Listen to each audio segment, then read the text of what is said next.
Hi, everyone. Thanks so much for joining. We're still a few minutes early, so we're going to give the latecomers who may be coming in just after 2 o'clock Eastern time a couple more minutes to join, but we'll get started shortly. In the meantime, grab a snack because we're about to hit the road. Hey, everybody. Thanks for joining us. Hey, Victoria, what was the longest road trip you ever took? Oh, goodness. Well, my family, when I was younger, we used to have an RV and we drove all the way to Disney World in Florida from New Jersey. So that was probably the longest road trip ever. What about you, Megan? What comes to mind is when I was in elementary school, my family and I drove from California to Arkansas. And I remember it distinctively because I had to sit in the middle seat the whole time. Do I feel like your road trip was much further than ours? Mine? Oh, well, I did drive from Boston down to Miami to watch a Patriots game. And I left Friday night and I made it in time for the game, 28 hours each way. And I had one cassette at the time that had 4 songs on it that I listened to over and over again. But road trips are fun. So today I'm looking forward to our road trip, a virtual road trip.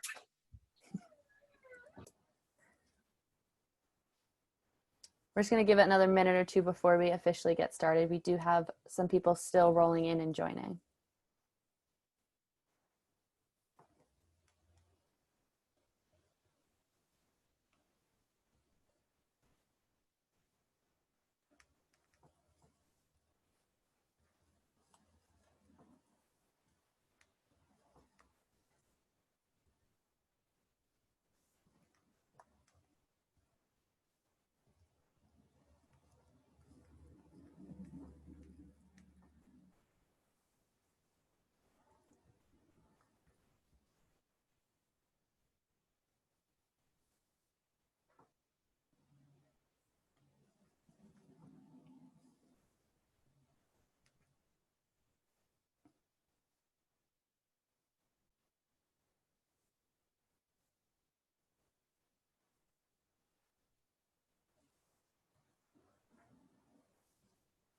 All right, so I think it's safe to say we can get started. It's a little bit after 2 o'clock here on the East Coast, so we're just going to roll into it. I want to start by saying thank you to everyone here who has joined us today. A little bit of housekeeping. The session will be recorded and it will be sent to you via email at the end of today. And in matter of fact, every single stop along our road trip today will also be recorded and sent to you individually. So don't worry if you have to get up in the middle and take a bathroom break or get another snack or a refill on your water, coffee, or tea, whatever your drink of preference is. So don't worry, you will get a recording sent to you. Feel free to ask questions at any point in time in the Q&A that you should see at the bottom of your screen. If you'd like a question asked to a specific panelist today, just at them, or if you forget our names, which is totally fine, just at the person who was previously talking and say, you know, the girl in the red shirt, please answer this question. Totally fine, no worries. If you have any questions throughout the day or anything you want to mention in the chat, please feel free to throw those in the chat as well. And we will do our best to answer questions throughout the entirety of the session. But if we don't get to it during the session, we will get to it at the end of the session. So with that being said, let us get started and let's get this roadshow on the road. So welcome to our roadshow. The goal of this entire week is to share our tips for the transformation of the digital student engagement strategy. So we work with a lot of universities here at Unibuddy, and we have one great partner here, Meagan from Chapman University today, but she'll introduce herself a little bit later on. So essentially, we're going to share some best practice, and I know we all have Zoom fatigue at this point, so do not worry. Students feel exactly the same way. So the goal of this entire week and this entire road trip with Unibuddy is to figure out how to not have students Zoom fatigue and to keep them engaged and interested throughout the recruitment process. So just to give you guys a brief overview of what this entire road trip stop is going to look like and the plan for the week. Today, we're going to be talking about virtual events, and well, we'll introduce ourselves and you hear a little bit more about our session as we progress throughout this next couple of minutes. Tomorrow, we will be having Angel, who's the CEO of GNet, who has over 15 years in international marketing experience, talk with us about enrollment marketing strategies. But I won't give you too many spoilers since that's just tomorrow. On Wednesday, the third day and the third stop on our road trip, we're going to be talking about best practice with communicating with international students. And that session is going to be with one of our colleagues, Marty Bennett, who has 27 years in international admissions experience efforts at 5 different institutions. So he's going to be joining us and talking about his best practice communicating with international students. And then on Thursday, we have some partners at Cornell Tech joining us here at Unibuddy to talk about everything ambassador programs. So that session is going to be a hot one, so make sure you're here Thursday at 2 o'clock Eastern time. And then finally, Friday, our favorite day of the week, we're going to be talking with Florida International University on how to use Unibuddy and their overall engagement strategy to improve yield. So that is a very brief overview, and we hope that you can join us every single day along the way at 2 o'clock Eastern time. And with that being said, I'm going to turn it over to Lou, who's going to give us a really brief overview of our first stop on the road. Hey, hello everybody. Thanks for joining us today. As Victoria said, my name is Lou, and the first step today is really the secret to designing virtual events that drive enrollment. Certainly, it's a different type of year, 2020. The impact of COVID, again, schools, many schools are still trying to figure out what the fall is going to look like and how to best to meet the needs of their returning or students that are just starting in the age of the pandemic, but also looking forward to what the fall holds, as well as spring yield, and probably a whole new cohort of students, those that have deferred to January until things settle down, hopefully with the pandemic. So with all of this new uncertainty and chaos, how can you do things to help better connect with your students? Things that used to be, again, the cornerstone of recruitment: high school visits, open houses, on-campus events, information sessions. Many of those are off the table, if not totally off the table. So your virtual events become key. And what are you doing? What have you replaced them with? We'd love to hear about you. Certainly put that in the Q&A, and we can share some of our experiences with what some of our Unibuddy partners are doing. And again, this is an evolving paradigm. So again, as a group, a collective group of higher educational professionals, share a little bit. Let us know what you're doing and kind of what neat hacks or creative steps you've taken to better engage with your students. Thanks.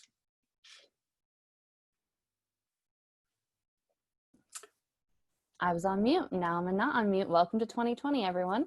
So throughout the presentation today, we're going to be releasing some polls to the audience. So please feel free to answer those polls, and we'll discuss them as we get those results in. Just to introduce myself formally, as you've been hearing me talking for about 5 minutes now, my name is Victoria Mahoney and I work at Unibuddy.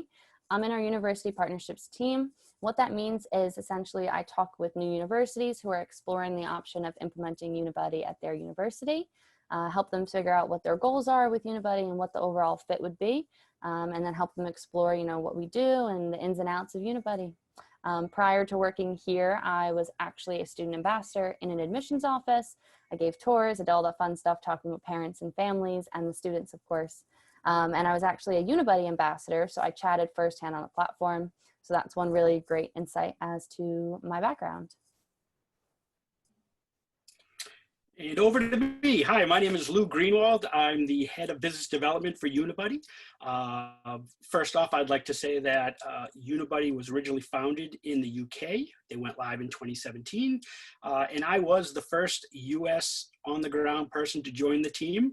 So it's only fitting that both myself and Victoria are the first 2 Unibuddy team members that you get to meet as part of the road trip this week, because she was number 2 to join the team. So you're in some company of rarefied air with some of your presenters today, certainly. But my background is certainly in higher education, enrollment management, as well as the service provider side. I'm currently based in the Boston area in New Hampshire, just on the state line, about 28 minutes north of Boston. My background has been frontline admissions recruiting at some Boston area institutions. I've worked with domestic students, transfer students, non-traditional adult learners, as well as international. That's where most of my time has been spent with the international sector of higher ed. For over 20 years, I've been in the field, and I've also been, as I said, on the service provider side before joining Unibuddy with marketing, consulting, as well as marketing prepackaged recruitment tours, which were to travel and recruit at high schools all around the world. And it's good to see so many of you joining us today. And some of you I've traveled with, so thanks for your support throughout all these years. And thank you for coming today to learn more about Unibuddy. For those of you that aren't familiar with Unibuddy, we are a peer-to-peer engagement platform, and we connect students. Really, the mission of Unibuddy is that none of life's important decisions should be made alone. Therefore, who best to share their real experiences than students that have made that journey before your prospects. So with that, I will now turn it over to Meagan, and she'll bring greetings from Chapman as well as a little bit about her background. Thank you. Hi, everybody. My name is Meagan Specht. I am the Welcome Center Coordinator for the Office of Admission at Chapman University. For those of you who are not familiar with Chapman, we are a mid-sized liberal arts college in the heart of Orange County. We sit at just under 10,000 for our total student population. And a little bit about my role as the Welcome Center Coordinator: I oversee our student tour guides, I oversee our volunteer team, and just day-to-day operations for visit experiences, as well as Unibuddy, obviously. That's why we're here. A little bit about our journey with Unibuddy. We launched Unibuddy back in February, initially to really hone in on our international student population as well as our engineering population. Those are two institutional goals that we had at the beginning of this year. And then when COVID-19 came our way about mid-March, we rapidly onboarded all of our student tour guides as well as our volunteer team, and all in all had about 65 ambassadors in a total of about 1 week that we onboarded to our Unibuddy platform. Luckily, onboarding to Unibuddy is super easy. We had our awesome customer service rep help us make some best practices, and we sent them out some emails, and we were on our way with connecting to students peer-to-peer via Unibuddy. As of today, we've had about 12,000 questions answered via Unibuddy. And all in all, our students love chatting with students. I get messages all the time from them about how they love being on this platform, these awesome, meaningful conversations that they've had.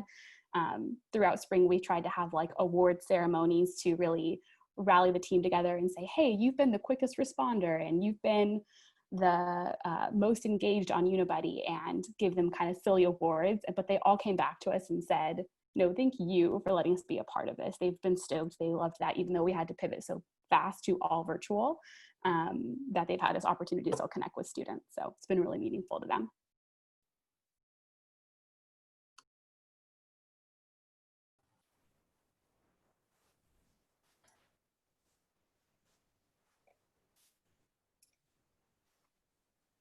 Lou, were you going to go ahead with this slide and talk a little bit about these stats here that we have to share?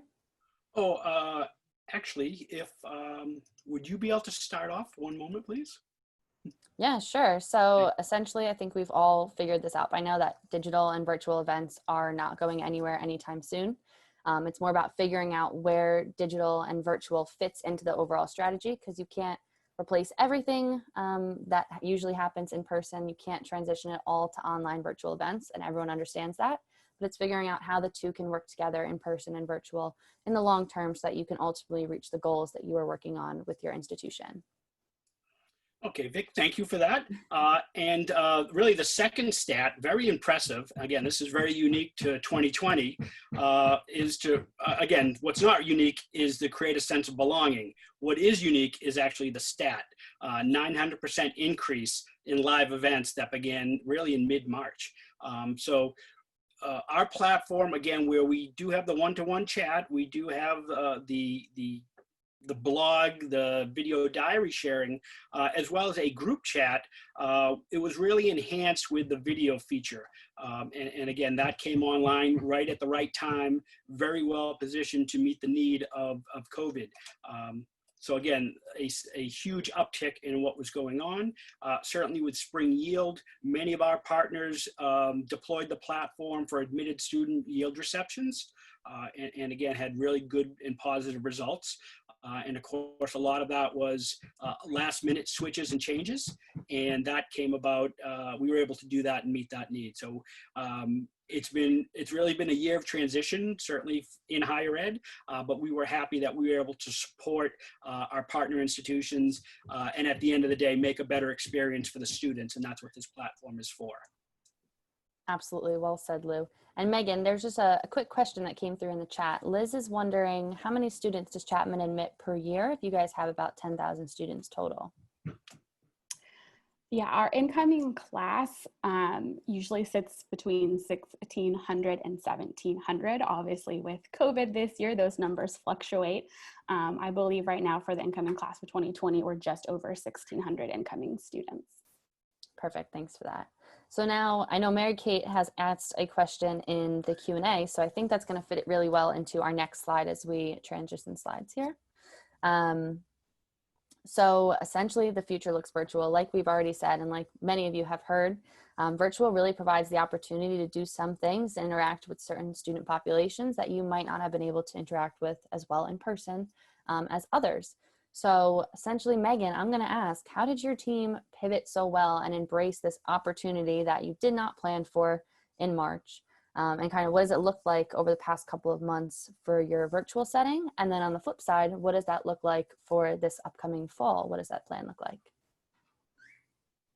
Sure, yeah. So we, like I mentioned earlier, obviously pivoted quickly to onboard tons more students onto our chatting platform. We embedded it on our website, obviously on our main admissions page, but we're also able to put little pop-up cards all over for students who are looking at particular programs, which drove a lot of interest to those peer-to-peer conversations. We also hosted live events on a regular basis this spring. We actually had four live chats a week, and we themed them to just reach certain demographics. We had live events via Unibuddy for STEM students, for undeclared students, students who are interested in study abroad. What was awesome to be able to have so many ambassadors on the platform is we could really just handpick a handful of students and like host those peer-to-peer conversations. And so that was really awesome. We did virtual tours, we did virtual info sessions, really tried to pivot to whatever we were offering in person to put it in a virtual setting, and obviously keeping it a little bit more condensed because, as you mentioned earlier, Zoom fatigue is real. Everyone had switched to work from Zoom and school from Zoom. So we tried to keep them very condensed and very student focused. And moving towards the fall, we're actually looking at a very similar strategy. Obviously, we've learned a lot since doing that rapid pivot back in the spring. But as far as the fall goes for us, we will do all virtual opportunities for the fall of 2020. Gotcha. And then I'm not sure, is Chapman using Unibuddy Live for high school visits or college fairs at all this fall? I'm not sure if we've talked about this offline, but not to put you on the spot here. No, that's fine. We're for sure going to move forward with Q&As because we really like defining Unibuddy as the bucket where we want to have that like just casual, organic, authentic connections for students. I think we're still in the grappling phase of what software we're used specifically for which programs, but we know we're doing all those things, and we know Unibuddy will be an awesome option, but to be determined. Well, I am waiting patiently on the edge of my seat for that. Great, so if we can go to the next slide here. Awesome, so just want to make sure everyone's still awake out in there in the audience. We're interested to hear what creative ways have you and your team really spiced up your virtual events, whether it's, offering scholarships for students who join or just handing out Amazon gift cards, or what kind of ways are you guys keeping your students engaged through Zoom, through webinars, virtually? Just throw them in the chat. There's no wrong answer. And this is also a really good time if anyone needs to take a break and get a refill on their snack. Yeah, so I'm just interested to see kind of what comes through the chat here. I see that we have one reply in the chat that there's been some fireside chats with professors and giveaways for registering and then again for attending. Okay, contests. So everyone likes free stuff, apparently. So note to self, if it's free, it's for me. So that's a message that's a takeaway from the Roadshow today. Make it exciting, make it fun. Looks like games of chance, t-shirt giveaways, application waivers, of course, and using the poll function in Zoom. Okay, polls during presentations. Keep students engaged. Where you come from, what you're interested in studying. Large alumni networks, again, partnering them with alum, that's great, where they can end up in the future.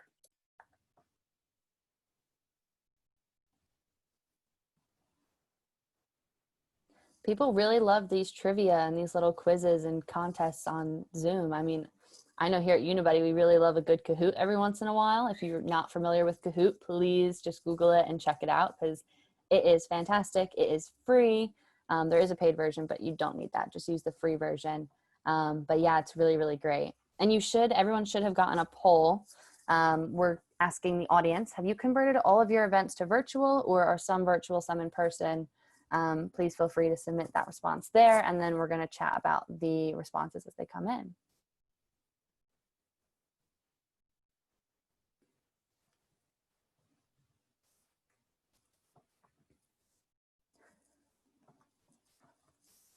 Anyone else have any creative ways that they want to throw in the chat and share with everyone of what they've done on virtual events? I know there's a lot of ideas there.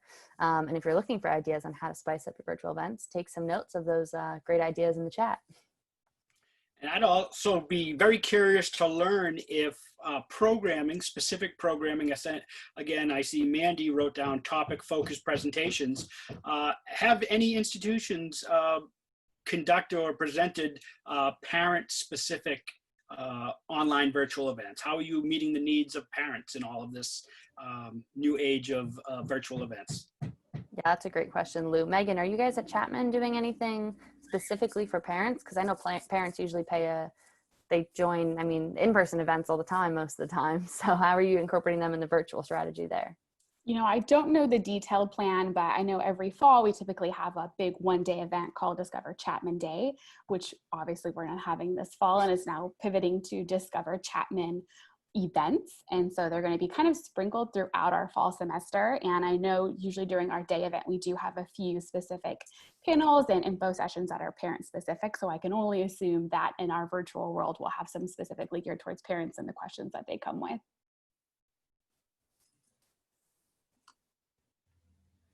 There's two people in the chat who said one did a parent town hall for their fall 2020 class, which I think is a brilliant idea because, let's be honest, parents ask more questions than students most of the time. And then Mary Kate said that they have a parent ambassador who they host parent chats once a week for deposited students throughout the summer. So that's also really, really great as well. Oh, it seems like a handful of people are doing parent events. That's great. Cool. So I think we're safe to move to the next slide here as we keep working through it. So I think, Megan, this is your slide to go through on your own. So tell us, what is Chapman's secret sauce? We're all dying to hear. Yeah, well, before I share the secret sauce, I want to share a little story about the first time we ever did a live event. Basically towards the end of March. We really didn't know what to expect. We were just kind of crossing our fingers like, oh my gosh, I hope people come to our event. So we created our live event. We created an email campaign and sent it out to, I want to say, like 400 students. And little did we know how many people were going to show up. We had about 5 ambassadors assigned to this event, myself and a coworker who's a counselor, and 170 students showed up to this one live event. And we were very ill prepared, and we basically, it was a bit chaotic. Students were like texting me on the side. I ended up having like 5 different FaceTime conversations, and we made it. It happened. It wasn't the best experience because we did not know what was going on, but we learned from it, which was awesome.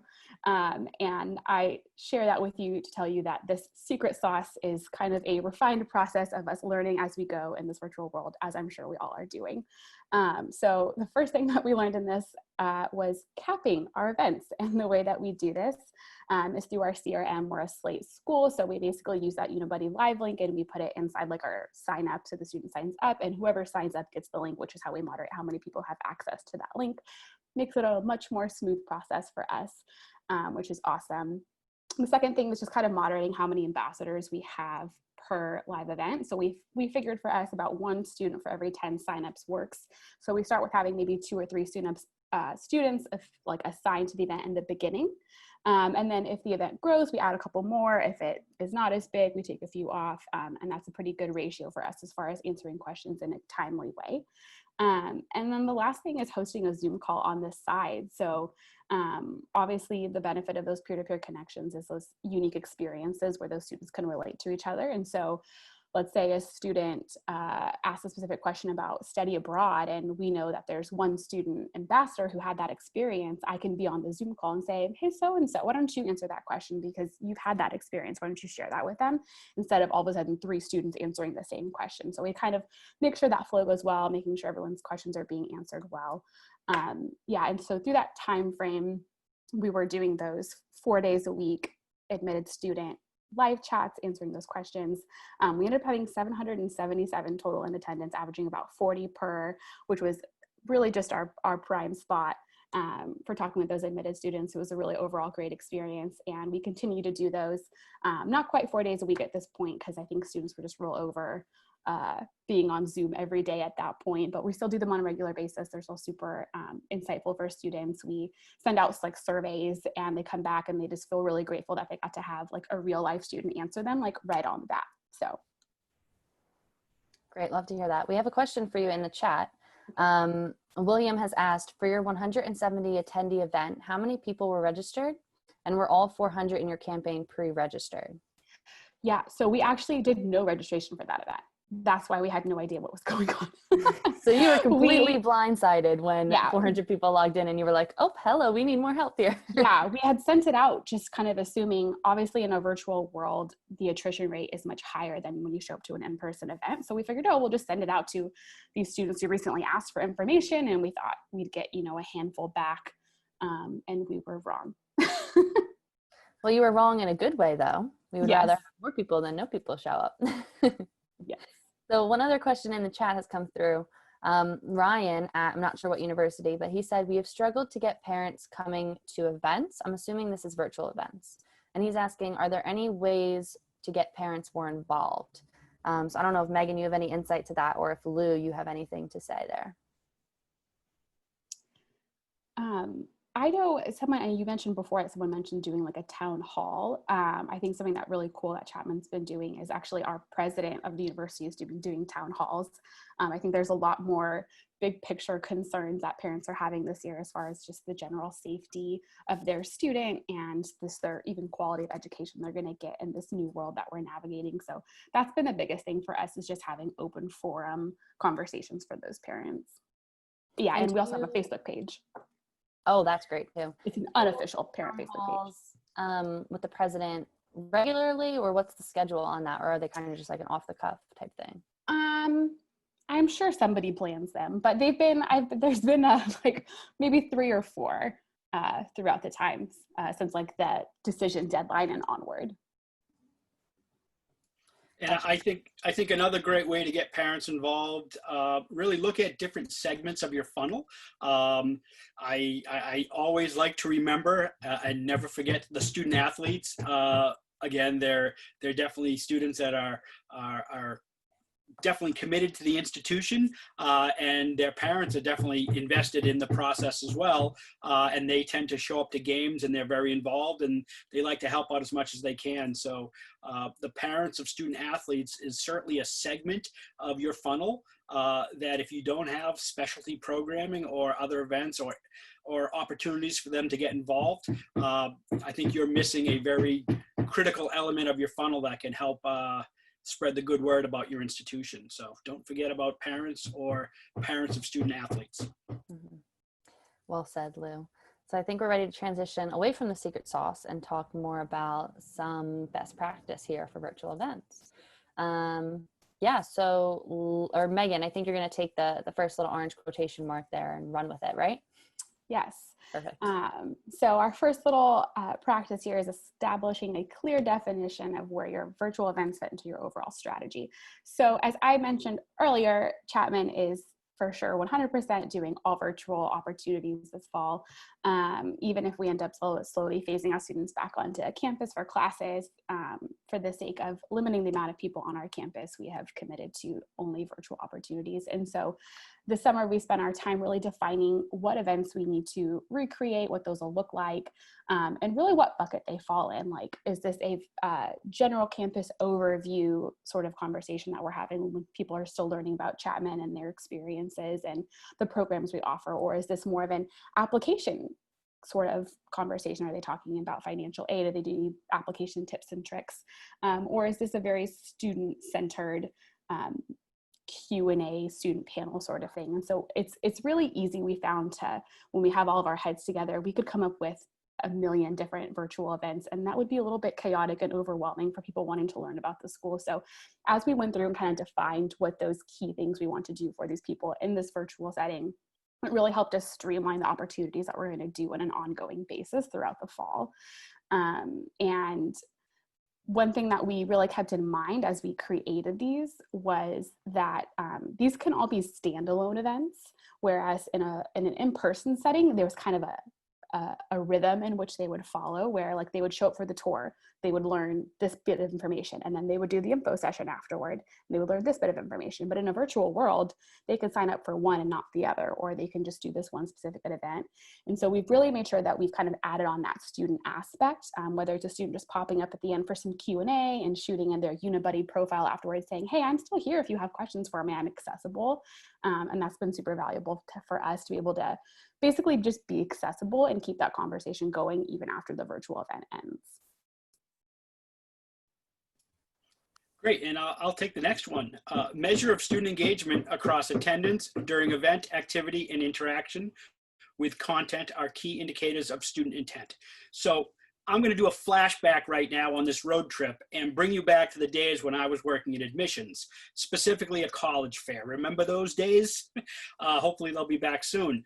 But really, my director at one of my earlier institutions, really, his critical takeaway or goal for any college fair, two simple rules. Don't ever be the last one to walk into a college fair, and don't ever be the first one to leave a college fair. And reason being is sometimes parents are late getting to a college fair, and they show up a little bit late, and maybe it's right after closing time of the fair, and a lot of schools have packed up to leave. And if you're still there, you have a captive audience, and you can talk to that family on and on and on. So again, keep these things in mind. Make yourself available virtually, in person if you can, but again, digital and on demand is key. As far as measuring the students' level of interest, that's something that many schools capture. We all know that students that come and visit campus, that take a tour of campus, that sit in on a class, have a much greater likelihood of converting and enrolling because of that visit experience. So you want to make sure that you can show as much of that to them, if not in person, virtually, to really round out their knowledge base and their level of confidence that that institution is in fact the right institution for them. So keep those things in mind. But again, how do you define if it was a successful virtual event? Maybe you have 500 people attend the event and that's the largest you ever had.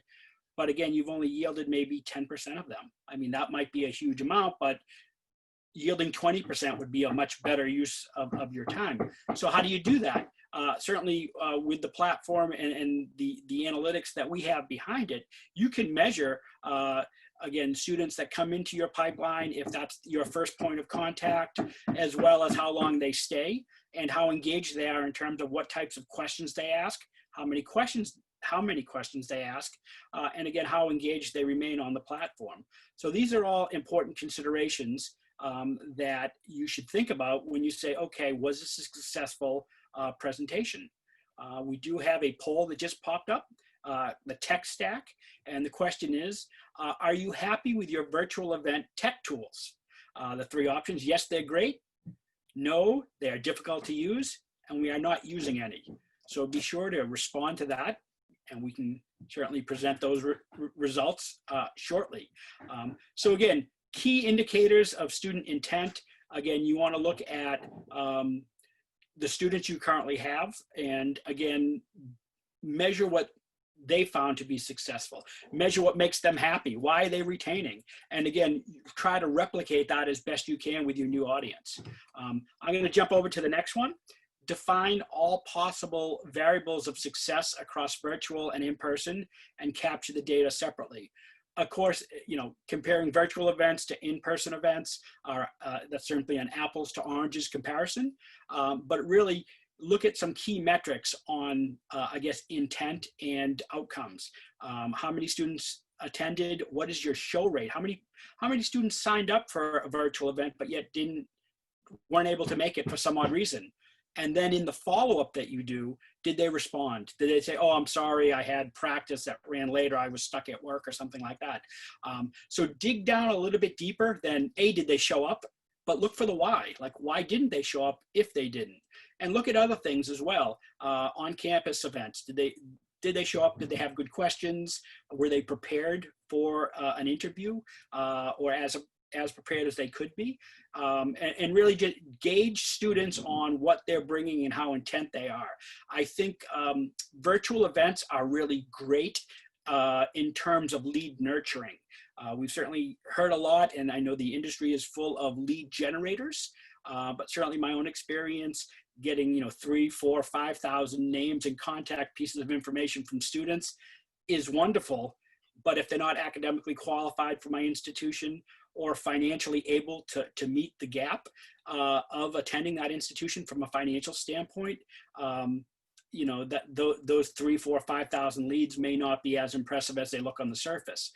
So really start thinking about it through the lens of a lead nurturing device tool as well. And virtual events can help do that as well. They can say, okay, this student has been committed to the institution. They've attended events. They've asked a lot of different things, different types of questions, and they've responded to follow-up surveys and things like that. So certainly keep that in mind. And I'll turn this over to Megan, I believe, is taking the next option. Oh, I think I was taking the next one. Yeah. Sorry. No worries. But we have our results from the poll coming in. So everyone seems to be about 57% say they're great and they're happy with their virtual tech tools. And I saw earlier the poll results that I think it was 50 or 52% of you have moved all of your events to virtual. So those are some very interesting numbers and stats. This last little tidbit on measuring success of virtual events is really figuring out, like Megan was saying earlier, what bucket the student fits into, or even if it's a parent, what region are they from? What market are they from? Where are they in the application stage? Have they filled out an application? Have they not done anything? Are they just inquiring? Are they asking for general information? Like Lou said, price, what scholarship they might be able to get into, their SATs. If you're still taking SATs, I know many people are optional now, so that might not apply anymore. But really figuring out what bucket they fit into, and then making sure that the event you're inviting those unique buckets to is tailored to them. At the end of the day, if you're inviting engineering students to an info session when they've already submitted their application, they might not be as engaged, or they might not show up because the messaging might not be tailored directly to them. And on the other hand, students, they know that the information isn't tailored to them sometimes. They can call out a general email from a very tailored email. I have 3 younger siblings, 2 of whom are starting college this fall, and they know when they get mass emails from the university, even though they plug in their names and everything. I mean, I also work in sales, so I know what a general email looks like, and I know what a tailored email looks like, as everyone does these days. So really making sure that the regions you're speaking to, the markets, the groups of students, the parents, it's all tailored uniquely to them, and that you're feeding into what they want out of the session. And like Lou said, figuring out what they want out of the session will help you have a successful event and a successful virtual event. And then also collect feedback, like Lou mentioned. If you're not getting feedback from the students and the parents, then you're never going to be able to really transform your events as they proceed throughout the fall. It might be a really tiny bit of feedback, like, hey, I wish the student would have talked for longer as opposed to the admissions counselor. And that's such an easy fix to adjust a 5-minute time slot in a 30-minute info session. But it might mean all the difference for those students who are, joining and watching from home. So now, Megan, I want to throw a question at you. Someone has asked that they stated that they're having trouble getting students involved and promoting their events, but they're doing it on social media right now. So what ways is Chapman, promoting these events? Is it just email listservs? Is it, are you using social media? Kind of what are you guys doing over there? Just fill us in on the background. I would definitely say our primary communication is email campaigns. We've got students who are obviously signed up saying, hey, I want information about Chapman. And our comm team, we actually have a team specifically for the Office of Admission that I sit on. And we're try to be very strategic about not overwhelming students with emails, because I'm sure they're getting tons of them, much more than even before. So we try and be very specific as far as when we invite them to certain events based on the interest that they've had. And we do promote via social media, but we definitely try and keep them up to date on what's going on, the different offerings that we're going to have, especially for those students who have indicated that they do plan to apply or have applied at this point, because we're also offering our we call them fellows interviews, but an interview to supplement your application and information like that. During admit season, we actually had like one concise email for all of our incoming students. That way they weren't getting emails from residence life and emails from financial aid, emails from, it was just would have been super overwhelming in a season where we were all feeling overwhelmed by e-communication. So we really try and work together with all the different departments and areas that may be offering things to students during this time and have like centralized communication. Via email campaigns. Gotcha. Thanks for that. Hopefully that answered your question and gives you a little bit of help as to how you can kind of promote your events better. And then with that, I think we're on to the next slide.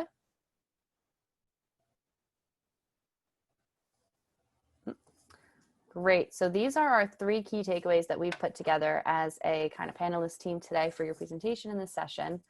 So I'm going to kick it off with talking about storytelling, and I'm going to start by telling you a little bit of story about my life. So the first college I went to was called Dowling College. Some of you in the Northeast might ring a bell. We were in the news a while back in 2016. We went bankrupt, and it was at the end of my freshman year, and I was forced to transfer.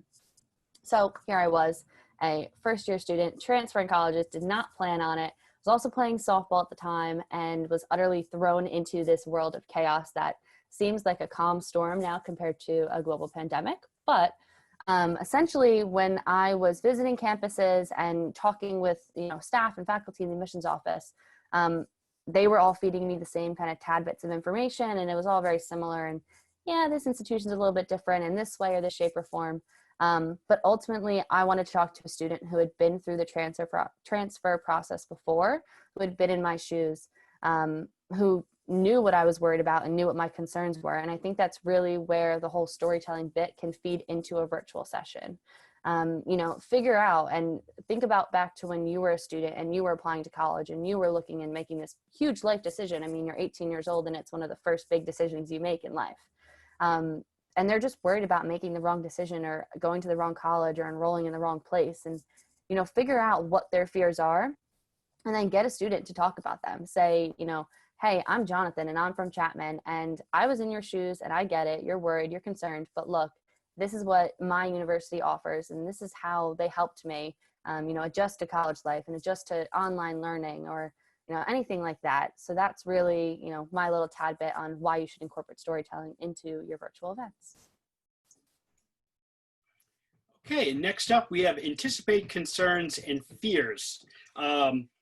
We're on a roadshow right now. So earlier when I had to hand off a slide that I was supposed to introduce, it was because we had a detour in the road. I have a lot of construction going on around my house today and they were about to use a drill. So I let Victoria take that over as I was on mute, so you didn't have to hear that.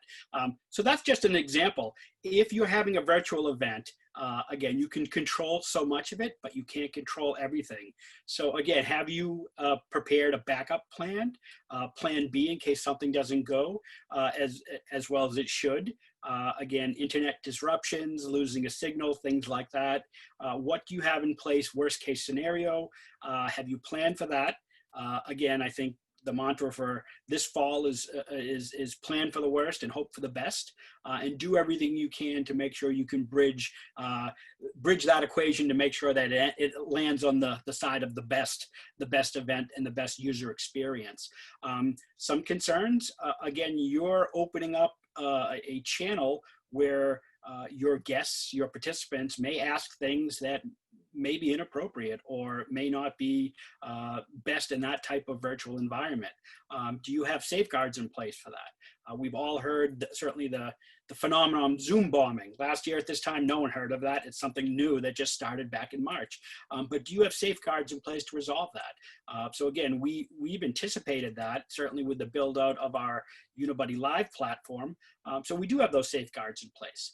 So just things to keep in mind. Fears also, putting students out there, are they going to answer questions the right way? Is the content going to be appropriate? Whether it's, again, just maybe not answering a question properly, or maybe some of their content that they might be posting, maybe the videos might look a little non-professional. That's part of the process. You do have to give away a certain level of control to let it be more organic. If everything's very scripted and very sanitized, again, your audience might say, okay, I'm not really getting anything out of this. I really have specific questions and I'm just getting this very kind of middle of the road type of answer. When students do blogs, for example, maybe a video blog, maybe that camera shakes a little bit. Maybe it doesn't look like it came from Hollywood. That's what we call flawsome. It's flawed, but it's awesome because it's genuine. So again, concerns and fears, that should come along with the territory. But again, if you've planned, if you've made backup plans and you've done the appropriate level of training and share your expectations with your team, your events could be fantastic if they're not already fantastic. And if they are, they could be better. So certainly keep that in mind.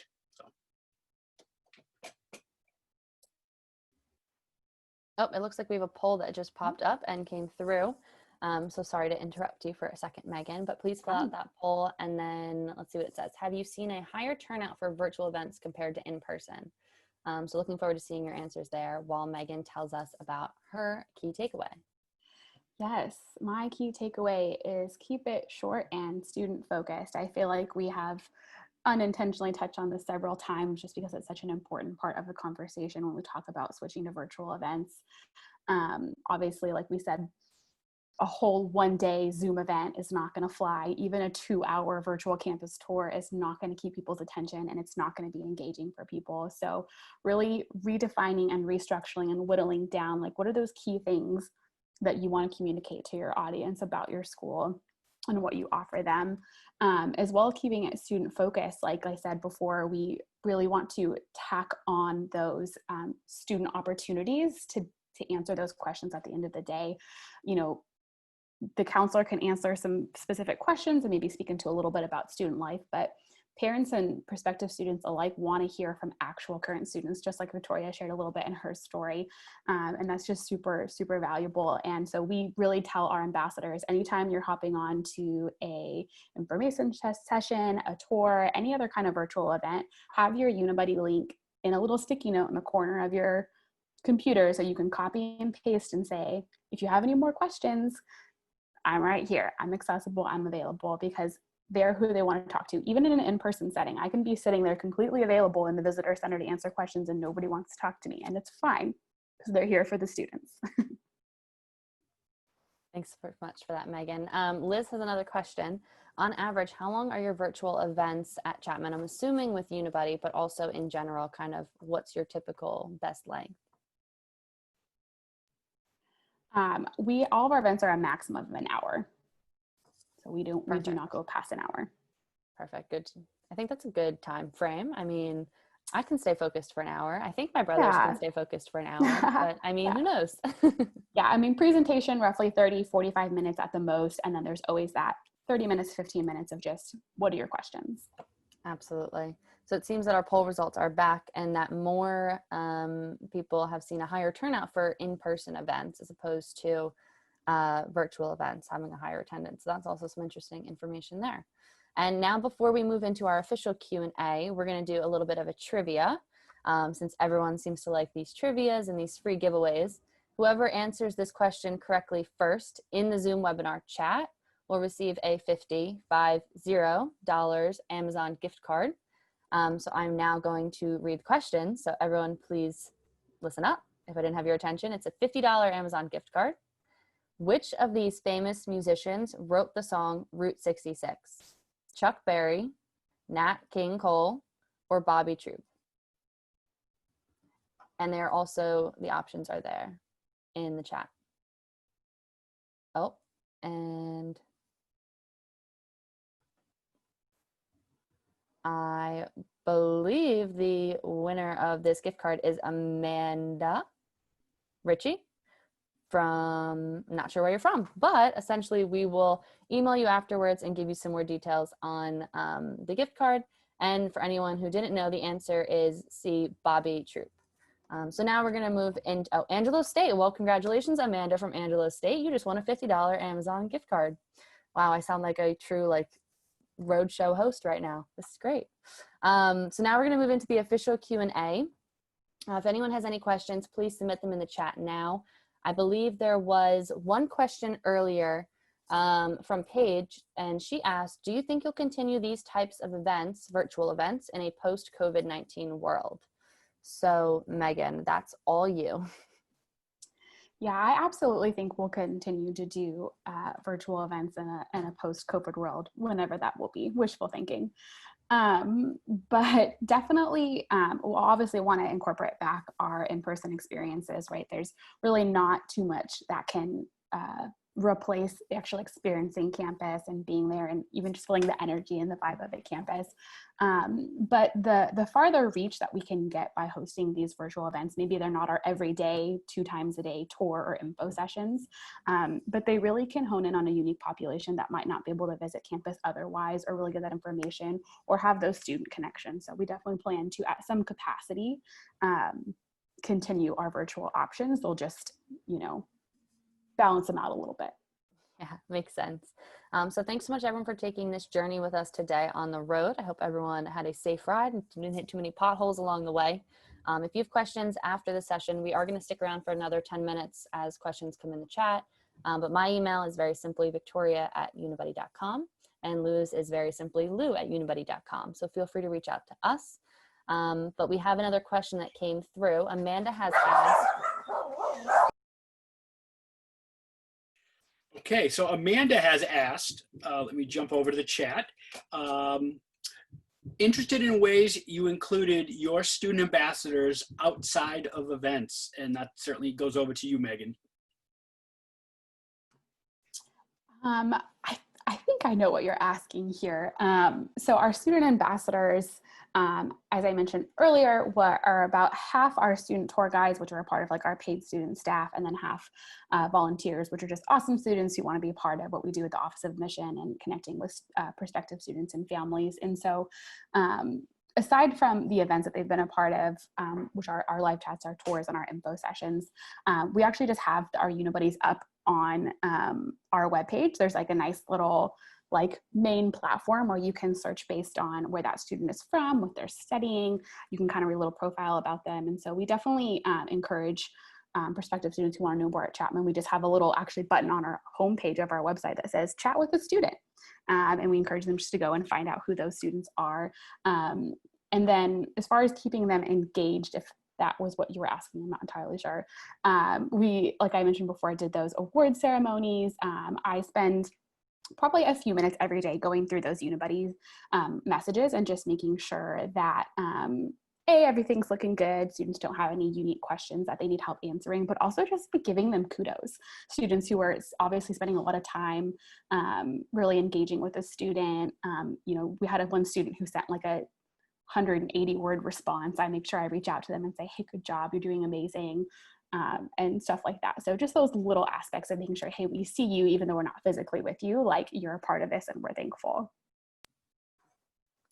Well, no matter how much you bribe your dogs while you're working from home, they will never stay quiet. So I do apologize. I have 2 dogs and I am still working from home. So thank you everyone for understanding. Ryan has a question from Menlo College. How do you get students to engage more during virtual events? And my dogs are still barking, so I do apologize. But I think one really good thing to do is, you know, tell them what questions they should be asking. I mean, you have all worked in admissions for probably at least a decent amount of time now. You know the questions that are on students' minds, and sometimes they aren't going to speak up and ask the question. So tell them the answer. Say, you know, we have this student here, and he's going to tell you about the transition to college life and what it's like orientation and what resources we support you with during your transition. So I think really just telling them the questions to the answers that they might not be asking, just by figuring out what the questions are that they should have in their heads. And I see we have another question from an anonymous attendee. Have you found any tools that have been able to facilitate live virtual tours? Again, there's a lot of virtual tours that programs and platforms that are out there. We've found that some of our partners have had their student ambassadors simply go walk around the campus and conduct their own tours and record them. And then they can post those as video blogs and video diaries. I guess it really depends on what you're looking to have available. Again, you could have the sleek, professionally made, edited with the different features and pop-ups and things like that, or you could have it from a student perspective. Again, having prospects and their families see your campus is very important. If they can't do it in person, again, you should have something available for them, whether it's a pre-recorded video or, again, one of the virtual fairs that have all of these different features, drone footage about, what the campus looks like from above and everything else. It's always important to know too, again, back when I was working on a campus, our dean and really everyone would say, once you take the campus tour, come back an hour later, go get a cup of coffee and then come back and walk around on your own. And don't repeat the path that the tour guide took you on. That is scripted. That is very, very well, again, trained into your student ambassador to show you what they're supposed to show you and really not deviate too much from it. Again, showing up early or just taking your own tour on your own, you'll probably get some more information out of there. And it's very similar to the virtual tours too. That's all been scripted and all planned out, and they're just going to show the biggest, the best, and the newest types of residence halls. But first-year students might not ever get to live there. That just might be senior housing. So again, have different students try doing recorded tours on their own experience, a day in the life of type, and see how that works out. I think you'll find that they'll get a lot of hits on your website and a lot of views. So. One thing that I actually did when I was a student ambassador was we got to take over our admissions Instagram account for a day. And essentially I video streamed and just live Instagram story posted, whatever it's really called, the Instagram stories of my day as a student at my college. So I would take a video when I woke up or a little selfie with my breakfast. I lived in Brooklyn and I was going to school in Brooklyn. So I took a couple pictures on the train, waiting for the subway, walking to campus, getting coffee. And it really shows this raw image of what it's like to actually be a student there. I'm really interested to see if anyone has done this in a online, college from home type setting where it's I'm still at home as a student and this is what my life looks like. I roll out of bed, I jump on a Zoom call and I have dogs barking in the background, or maybe you have birds in the background, whatever kind of pets you have at home. But that's something that I did at my institution as an ambassador. And I think it got a lot of hits because we did one about every month or so where a different student would do an Instagram takeover. We actually are also doing that with our live student takeovers. First of all, and our students jump at any opportunity to be on our Instagram page. So we have our admissions Instagram page, and we did several throughout the summer of even what's summer been like? Are you doing an internship? Did you go home? How did you finish your school year when everything switched to virtual? And today is actually our official first day of school. And so we have a student do a first day of virtual school Instagram takeover, very similar to what you said. And she's killing it. She's just going around saying, this is me on my Zoom computer, and this is me in my bed doing my homework. And it, like you said, it really shows that authentic side of what a day in the life of a student is at your school. Well, I will be looking at Chapman's Instagram account momentarily to take a look at that because I'm very intrigued by that whole concept. Cool. I think we answered all the questions that came through. I'm not sure if we missed any along the way, and things have slowed down a bit. But if you have any more questions, feel free to throw them in the chat. We'll hang around for another minute or two. But we hope you enjoyed the session today, and we hope to see you back tomorrow for day 2 of our roadshow. And don't forget to refill your snacks and maybe get a different snack if you want to get some Skittles tomorrow instead of pretzels like you might be eating on this Monday. We hope to see you back tomorrow. And dog treats. Don't forget the dog treats because they're on the roadshow too. Thanks everyone for joining. We hope you found it informative, and we'd love to hear your feedback. Thank you. Yes, thank you. Oh, it seems Paige asked, what is your ultimate road trip song? I missed that question.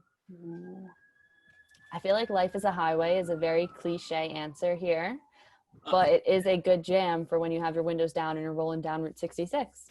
Well, I would say two. On a normal year, it would be Willie Nelson, On the Road Again. But this year, specifically 2020, it would be the Talking Heads, We're on a Road to Nowhere.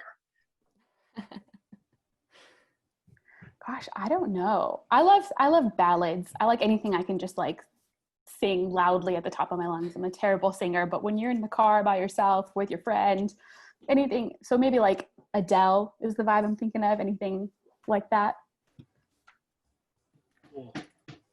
Cool. I think that's the end of our session today. So we will see everyone tomorrow. Same time, same place on your Zoom account. 2 p.m. Eastern. Share with your friend. The more the merrier. Thank you.